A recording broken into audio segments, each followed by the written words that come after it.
kulanti wanaagsan dhagaystayaal kuna soo dhowaada barnaamijka hayaan oo aan bishiiba 2 goor idiin soo gudbinno qaybta 28aad ee barnaamijka hayaan ee toddobaadkan waxaan ku eegi doonaa saameynta ka dhalatay fatahaadaha iyo roobabka mihigaanka ah ee ka dhacay dalka kuwaas oo ay sababtay xaaladda El Niño xilli dowladda federaalka ah ee Soomaaliya ay ku dhawaaqday xaalad degdeg ah oo ka dhalatay roobabkaasi mihigaanka ah iyo fatahaadaha daba socday. dowladda Soomaaliya ayaa waxaa ilaa iyo hadda ay xaqiijisay dhimashada dad ku dhow ilaa iyo 40 ruux iyadoo xaaladaha ugu daran ee dhinaca bini'aadanimadu ay ka taagan yihiin deegaano fara badan oo ka tirsan dalka Soomaaliya gaar ahaan magaalooyinka Baardheere, Beledweyne, Baydhabo, Gaalkacyo iyo deegaano kale oo badan. goordhow dhagaystayaal waxaan idiin soo gudbin doonaa wareysi aan la yeelanay Aamine Xaaji Cilmi oo ah agaasimaha hay'adda SSWC balse dhagaystayaal aan ugu horeyn barnaamijkeena ku bilowno wareysi aan la yeelanay Xasan Cabduqaadir Ciise oo ah maareeyaha xarunta qaran ee gurmadka degdega ah ee hay'adda maareynta masiibooyinka wuxuuna ugu horeyn ka jawaabayaa su'aasha ah waa sidee fatahaadaha ka jira qaybo ka mid ah dalka Soomaaliya. runtii waxa weeye xaalad horta guud haddaan kugu sheego waa xaalad runtii xaaladdu meel xasaasi iyo aad u adag bay maraysaa ilaa bishii Juun, July, August baanu ka digaynay oo ah xarunta iyaduna halis-wadareedka ka digista halis-wadareedka loo yaqaan early warning system ama Ingiriiska lagu yiraahdo baanu ka digaynay roobabkan El Niño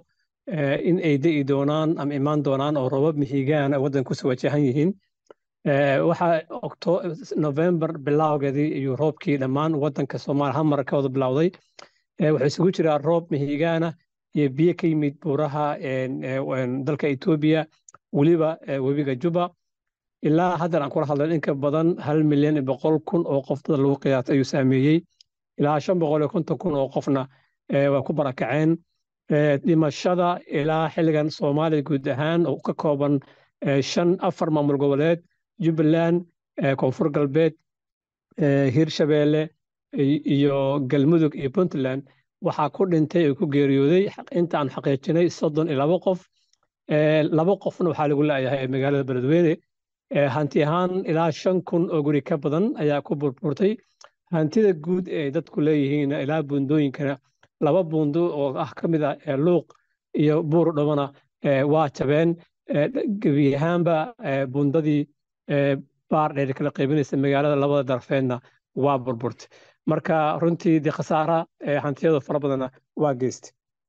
maxay tahay saadaasha marka la eego ilaa iyo muddada ay socon karaan fatahaadaha iyo roobabku intaba? saadaashu waxay marka hore tilmaamaysaa in October, November, December waxa loo yaqaan Ingiriiska OND baa la yiraahdaa laakiin October sidii saadaashii uu ka soo dib dhacay November buu yimid haddeer saadaasha annagoo aan saadinayno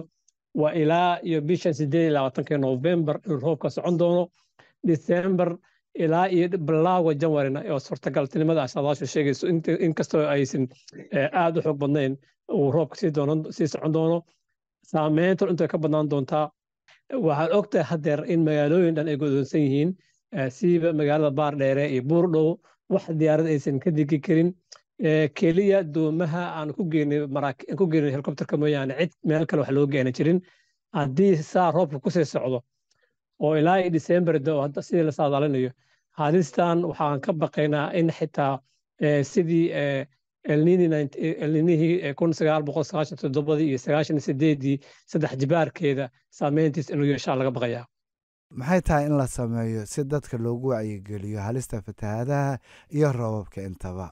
walaalo horta wacyigelintu anagu si joogtaan u wadnaa ilaa heer maamul goboleed ilaa heer degmo ilaa heer tuula la gaarsiiyey annagoo runtii kaashanayna lana shaqaynayna wasaaradaha dhiigayaga ee wasaaradaha gargaarka maareynta masiibooyinka ee heer maamul goboleed waxaanu sameynay runtii ilaa heer aanu gaarnay maanta ee Hormuud codka soo dhaca ee dadka markuu qofka telefoonka qaraaco ee wacyigelintu ay ka socoto waxaanu sameynaa toddobaad kasta waxaan soo saarnaa wacyigelin oo af Soomaali oo qoran waxaanu la qaybsanay dhammaan aaladaha social media ama baraha bulshada ee Soomaaliyeed oo dhan waxaanu la qaybsanaa abwaanada waxaanu la qaybsanaa tiktokerada la qaybsanaa waxaanu kaloo la qaybsanaa cid walba aanu isleenahay qayb bay ka qaadanaysaa waxaanu runtii xitaa kala hadlay imaamyada masaajidda inay qayb nagala qaataan culammada weliba kuwa gobollada wacyigelintuna haddeer bay usii xog badanta sababtoo ah dad baa weli ku harsan meelihii khatarta ahaa oo biyihii looga baqayo weliba meelaha wadamada magaalooyinka iyo degmooyinka loo yaqaano riverine-ka ama webiga maro ilaa 12 magaalo ah oo u badan koonfur galbeed jubbaland iyo hirshabeelle marka waxaa saadaashu inoo tilmaamaysa ay sheegayso waa sidii wacyigelinta maalinta aanu bilaabnay iyo maanta waa isku sidii baa loo wadaa waana socotaa waana sii xojinaynaa insha allah maxaad ku tilmaami kartaa gargaarka ilaa iyo hadda la gaarsiiyey dadka ay saameeyeen fatahaaduhu waddanka horta runtii roobka waa ka da'ay liinuhuna waa ka dhacay laakiin wuu kala saameyn badan yahay waxaa ugu saameyn badan maanta aanu ka hadlayn runtii waa gobolka Gado khaasatan magaalada Baardheer ee Buurdhowe Doolo iyo Luuq waxaa maanta ilaa shalay tol iyadana si lamid ah noqotay webiga Shabeelle gaar ahaan magaalada Beledweyne inkastoo magaalada Beledweyne 80% dadkii hore ay uga sii qaxeen oo meelaha buuraha dhulka sare ay u guureen oo runtii aad dad badbaadeen inkastoo dad lagu laayahay webiga biyihii shalay dhacay dhinaca jawaabaha waxaanu tilaabada koowa qaadat waxa weeye ilaa 26 dooniyood 10 ee dowladda Soomaaliya hay'adda maalinta masiibooyinka iyadoo ay gacanteeda ku soo iibsay oo dirtay iyo 16 hay'adaha internationalka ee nala shaqeeya ee internationalka caalamiga ee nala shaqeeya halka waddanka Soomaaliya ka howlgala ee naga caawiyeen oo 7 xarumood ama 7 degmooyin ka tirsan dalka la kala geeyey runtii hal doonta ugu horeysay aanu geynay magaalada Luuq saddexda maalin ugu horeysay kaliya waxay soo badbaadisay in ka badan 500 oo qof Luuq meesha la Baardheer si lamida Doolo si lamida Buurdhowe doonta ugu horeysay maanta geynay maxaa yeelay cilada naga haysta Buurdhowe waxaan ugu weyn waxa loo yaqaan Ingiriiska coordinate ama dad nala macaamila oo helicopterka haga meesha ku soo degi lahayd marka maanta aanu geynay ka jawaab celista waxaa jirta 2 nooc weey 2 heer weey heerna waa dowladda federaalka Soomaaliya heerna waa hay'adaha maaragtay ama kuwa maxalliga ha noqdaan ama kuwa international ha noqdaan ka shaqeeya gobolada ka soodma ahaan annagu diyaarad waxaan geynay 400 oo qoys toddobaad hore markay baydhabo fatahaada ka dhaceen ayaan u qaybinay shalay waxaanu dirnay 350 qoys ayaa iyagana raashin baydhabo ugu dirnay maanta diyaarad khaas ayaan magaalada Doolo ugu dirnay oo 700 oo qoys ah barina insha Allah taala waxa bixisay diyaarad kale oo Baardheer sidaas oo kale ah waana cuntada runtii isku dhafan buskudka leh nafaqada leh iyo timir iyaan isugu darnay iyo daawooyinkan runtii laga hortagay maashin biyoodka iyo cudurrada faafa marka runtii jawaab celintu waa socotaa waana insha Allah taala waana sii xogsanaysaa ilaahay nafta loo daayo insha Allah maxay yihiin baahiyaha ugu muhiimsan ee ay dadku hadda qabaan baahida ugu muhiimsan hadda waa 2 nooc walaal baahida horta koow dadka weli horta ka go'doosan ilaa 3,000 oo qof ka badan magaalo Luuq weli ku go'doosan inkastoo biyo si yaraanayaan Baardheer sidaas oo kale Buurdhowe lama yaqaan sababta wax xoog wanaagsan kama hayno iyada dhammaan magaalo oo go'doosan tahay Beledweyne waxaa ilaa 300 oo qoys baa ku go'doosan magaalada gudaheeda oo raba ilaa caawo ilaa baris wax laga badbaadiyo horta waa koow nafta marka la badbaadiyo waxa kale ee mudnaanta labaad iyada nafteedu waa gargaarka degdega ah walaalo dadka shalay waxaanu ka cabaadeen biyo la'aan oo abaar ah maanta biyihibana haddana aanu ka cabaadeen runtii oo dhibaato nagu ah marka waxa koowaad dadka horta waxa loo yaqaano water tracking dadka biyo loo dhaamiyo horta biyo nadiif helaan iyo cuntada diyaarsan oo aan u baahnay in dab lagu shido dadkii meel dab ku shitaan ma haystaan meel kasta biyo fadhiye marka koow waa raashinadan la yiraahdo canned foods macnaha gasaacadahan raashinka ku jira diyaarsan iyo buskudka iyo timirta waxyaalahaas ugu muhiimsan iyo hooy ay ku haydaan oo teendooyin leh marakaneeca leh iyo bustooyin intaas horta hadda ugu daran intaasna insha Allah taala waxaan la kaashan doonaa hay'adaha kale ee nala shaqeeya ee UN-ta ama hay'adaha kale ee Soomaaliya ka shaqeeya iyo wasaaradaha kale ee dowladda federaalka Soomaaliya ay ku jiraan wasaaradaha maamul goboleedyada xasan waxaad dhinaca kale nooga warantaa cabsida laga qabo inay dilaacaan cudurro ama xaalado caafimaad oo halisa kuwaas oo la xiriira daadadka iyo roobabka xooggan ee ka da'aya dalka walaalow waxa kaliya hadda aan ognahay waa magaalada Baardheer ee Luuq oo laga soo xaqiijiyay ilaa 7 qof oo garaabo ah oo garaabo wixii 4 ciyaal ku jiraan oo ah cudurrada faafa shuban biyoodka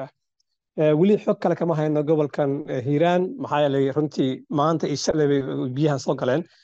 laakiin gobolka gedo ugu daran 7 qof ayaa hadda loo soo warramay lasoo xaqiijiyey in ay garaabo u yihiin cudurradan faafa ama shababiyoodka annagoo runta kaashanayna hay-adaha sida UNICEF oo kale oo aan maanta la shirnay berri waxaa bixi doona insha allahu tacaala baar dheer u diraynaa saxanad raashiin iyo daawooyin isugu jira oo aanu insha allah leena aan kaga hortagno cudurrada noocaas oo kale inay sii faafaan laakiin haddii saa u sii socdaan runtii tirada way sii badan doontaa dadka uu soo ridin doono cudurro noocaas naftooda tiradooda way sii badan doonaan ugu dambeyn xasan maxaa casharo ah oo laga baran karaa xaaladan si looga hortago khasaaraha ka dhalan kara roobabkan oo kale mustaqbalka horta runtii annaga fatahaadihii hore ee Soomaaliya ka dhici jiray oo annagu intaan soo ma jirnay waxaa jirta casharona ka baranay bishii June markii la joogay waxaanu diyaarinay horta kow qorshe qaran oo loogu taglay oo diyaargarowga El Niño iyo diyaargarowga fatahaadaha waxaa la validate ama la ansixiyey bishii Agosto 15 sanadkan waxaanu la qaybsanay dhammaan hay-adaha nolosha Soomaaliya ka shaqeeya oo dhan inay soo gudbiyaan xogta ama stooga ama agabka ay u hayaan diyaargarowga El Niño way soo diyaargaroobeen waxaa noo suurta gashay runtii in hay-ado badan oo local NGO-yada maxalliga ah inay ku sii diyaargaroobaan magaalaha qaar sidii hadda alxamdulilah luuq oo kale maanta waxay ka bixinayaan teendooyin waxay ka bixinayaan marakaneeco waxay ka bixinayaan daawo masaajidii baa shaqaynaya laakiin waxaas oo waxa ka muhiimsan oo diyaargarowga dhinaca dowladda waxaan anagu soo jeedinay kow in aanu lacag miisaaniyada dowladda leedahay loo qoondeeyo oo canshuurta $1 lagu daro si at least sanadkii aanan loo baahnin caawimaad dibadda markii wax looba si degdega lagu howlgelin karo waxaa kaloo jira in ay hay-adaha caalamiga naftooda ay nagala shaqeeyaan sidii aanu bakhaarada ama waxa loo tayeenta hay-adda soodma dhinaca oo diyaargarowga iyo ka hortagga iyo maareynta khataraha masiibooyinka nagala shaqeeyaan marka insha allahu tacaala ma haysano runtii sharciga nahagaya markii la yidhaahdo dhinaca masiibada marka masiibo dhacdo waxa la emergency act ama sharciga gurmadka degdega ma qabno kaa nafteena waanu ka shaqeynaa waanu gudbinaynaa maxaa wax badan baa noo suurtagelin lahaa oo diyaargarow kale ugu daran inaanu haysanin dhinaca doomaha aan maaragtay iyagu nafteeda xaaladooda lagu xun tahay aan haysan diyaarad la'aan sababta diyaaradii waxaa iskale dad ganacsi baa iskale dowladdanu ma qasbi karto qof diyaaradiisa inuu xoog wax ku qaado lacagihii qarashka lagu qaadana ma hayno wax badan baa adigu iskaydsaday laakiin diyaargarow waxay u baahanta runtii waxa loo yaqaano collective approach in dowladda oo dhan isku timaado runtii dee go-aan cad oo midaysan laga qaato aad buu u mahadsan yahay dhegeystayaal kaasina wuxuu ahaa xasan cabduqaadir ciise oo ah maareeyaha xarunta qaran ee gurmadka degdega ah ee hay-adda maareynta masiibooyinka welina dhegaystayaal waxaad la socotaan barnaamijka hayaan oo aan bishiiba 2 goor idiin soo gudbinno hase yeeshee aan markan u gudubno waraysi aanu la yeelanay aamine xaaji cilmi oo ah agaasimaha hay-adda SSWC islamarkaana ka mid a ururada bulshada rayidka ah ee Soomaaliyeed waxaanaan ugu horreyn weydiinay bal inay looga waranto xaaladda daadadka iyo fatahaadaha ka dhashay roobabka mihigaanka ah ee dalka ka daaya waa mahadsantahay guutaale waxaan rabaa ummadda Soomaaliyeed intii dhegeysanaysa inaan salaamo assalaamu calaykum waraxmatullaahi wabarakaatu annagu ka hay-ad ahaanad ilaa maalinkii ugu horreysay oo Soomaaliya disaasterku ku dhaco dowladnimadu ay ka baabaaday iyo maanta inta ka dhexle waa shaqaynaynay howlahayagu istaba joog bay ahaayeen maxaa yeelay Soomaalida xaaladeedu ma nasan waxay u qaybsanayd oo isu kala bedelahayay aafooyinka dabiiciga iyo midda bini'aadamku uu gacantiisa ku sameeyo dagaalada ah marka saasaan waxayba shaqadeediiba ka soo dhaafi weyday inaan ka shaqeyno wixii humanitarianka ah laakiin markaan u imaado daadadkan waa aafo cusub oo keeneen isbedelka cimilada annagu waxaan ka geysan karnaa waxaa weeye inaan u sameyno advocacy dadkii la hadalno wacyigelin badan sameyno raadiyahaan ka hadalnay iyo telefishinka geedka waxaan ka hadalnay youtube-kan dhigno warkayagii fariimahayagii iyo wixii si aan u arkaynay in xaaladdu ay noqon karto. marka ilaa iyo hadda waxaan ku ekayn oo ku sugannahay inaan sameyno advocacy-gaasaan sameynay. markii laga tago howlihii aan gobollada iyo degmooyinka u joognay oo shaqooyinka kala gedisan oo dadka aafadu ku dhacdo loo qabanayay. manala wadaagi kartaa xogta aad ka haysaan ilaa iyo heerka uu gaarsiisan yahay khasaaraha ka dhashay daadadka iyo roobabka xooggan ee da-aya? khasaarahooda qof walba waa ogyahay, waa ballaaran yahay. waa lagu naf waayey, waa lagu xoolo waayey, waa lagu dhibaatooday. daadad aan la arki jirin oo aan ahayn roobabkii roob waa di'i jireen, webigu waa buuxsami jiray, laakiin tan waxaad moodaa inay kasii daranto. hadda elinada la saadaalinayo, hawada laga saadaalinayay bay hordhac u tahay. kuwa ka dambe oo kasii darana waa laga baqahayaa. marka hadda aafadu waa aafo ballaaran oo gaartay dhimasho iyo barakac iyo dhaawac iyo waxaan hore loo arki jirin. oo weliba intii la hadlayay aan isleeyahay sidii ay u mudleen loogama sii gaashaamanoo tabartaa hadda iska yaraydoo dalku wuxuu ku jiraa howlo badan oo kala gedisan. marka aafadu waa ballaaran tahay. waxyaalaha keeni kara xataa oo aafada sii sahli karaa waxay tahay dadkiibaa meelihii swajka ahaa oo la rabay biyuhu inay ka baxaan dadka iyagaa degay. meelaha ay degeen meelihii loogu talagalay deegaanka caganaa waa ka midoo meelo boholo iyo godad ahoo balliyaa jira iska samaysan oo nature-ku uu sameeyo oo magaalooyinka ka dhex samaysanta. hadda aafada xamar taalla waxaa xiran meelihii xamar roobku waa ka da'i jiray, subaxiina waxaa lasoo jiri markuu roobku do-ana durbadiiba systemkii loogu talagalaa qaadi jiray. hadda systemka haddii la xiray biyihii maxaa qaadahay? marka waxaa la rabaa in la saaro oo khataraha in laga hortago. marka ilinada la ogaaday in aan la iskaashado dadka meelaha nugul oo degan yihiinna laga kiciyo, swajkana loo diyaariyay ahayd runtii. deegaanada ugu daran marka la eego goobaha kala duwan ee ay saameeyeen fatahaadaha ka dhashay roobabka xooggan ee ka da-aya dalku? waxaan u maleynayaa gado iyo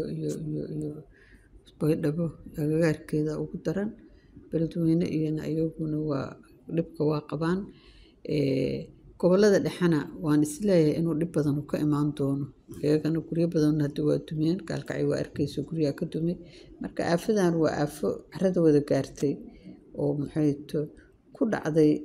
dad aan 30 sano ugu dambeysay dowlad xoog loo shaqeynayso oo systemkii jiray iska daa ilaalintiisa mashaakil cusub oo la abuuray oo deegaanka aan loo nixin. hadday noqoto in geedihii laga jartay, hadday noqoto in meelihii laga meelo lama degaana la degay. meelo waxaa jira aana la dego loogu talagelin oo balliyo ah oo biyuhu kusoo hoobanayaan. nooga waran kaalinta ururada bulshada rayidka ah ee Soomaaliyeed uga aadan waxu qabashada dadka ay saameeyeen fatahaadaha iyo daadadka ka dhashay roobabka xooggan ee ka da-aya Soomaaliya? ururada bulshada rayidka doorkooda waa inay dadka Soomaaliyeed markii wax gaaraan ay cod u noqdaan. oo ay waxay tari karaan iyagu xoolo ay haystaan ma bixinayn, laakiin dadka codkoodana inaan hadalno. laakiin dalka dowlad baa hadda leeyahay. annagu markii aan xoogga lahayn oo shaqaynayno oo ordayno waxay ahayd dalku dowlad ma lahayn. waxaan garanayaa baar dheer saasoo kale inta boondad u jabtay. waxaan u malaynayaa 97kii intaasaa u jabtay waad ogeed.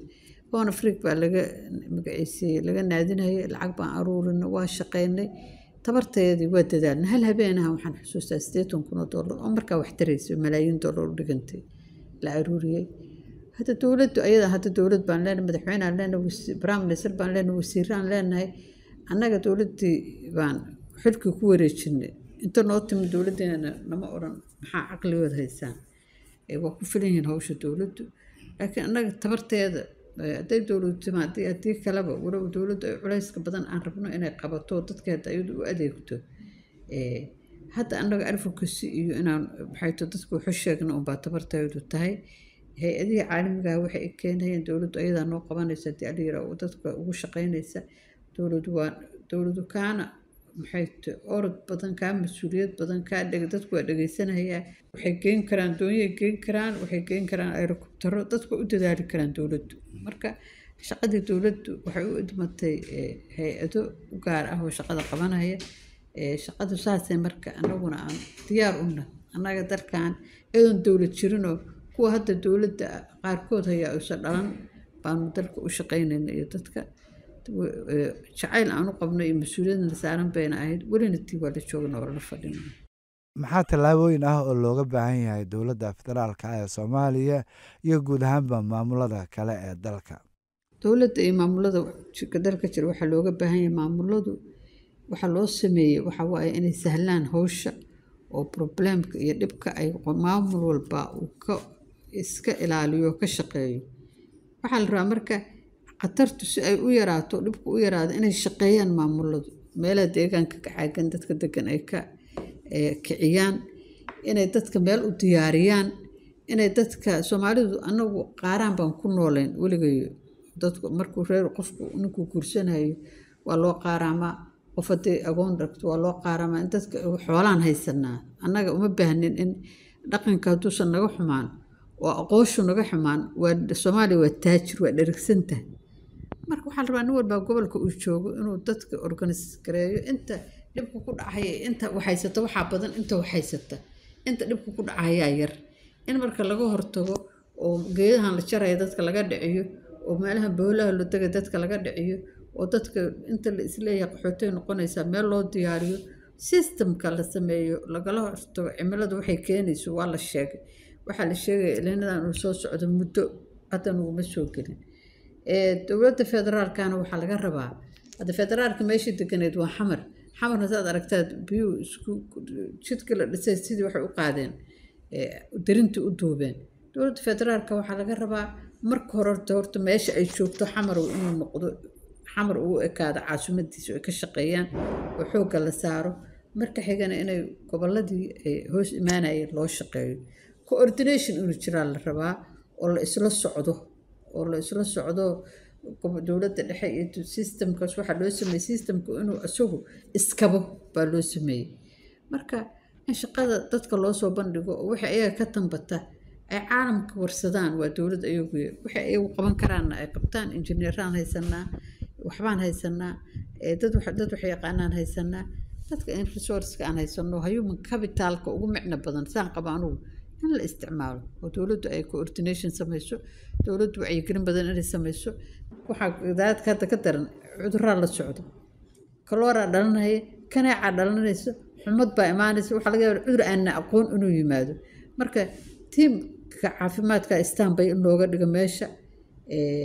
tiimka maxay xoog securityga dadka in la geeyo dhibaatadu waxay istaahisho oo shaqaa in dowladdu ay qabataa la rabaa. aad bay u mahadsan tahay dhegeystayaal taasina waxay ahayd aamine xaaji cilmi oo ah agaasimaha hay-adda SSWC waxaana wareysigeedu uu ugu dambeeyey barnaamijkeenii hayaan tan iyo kulantideena dambe sidaas iyo nabadgelyo.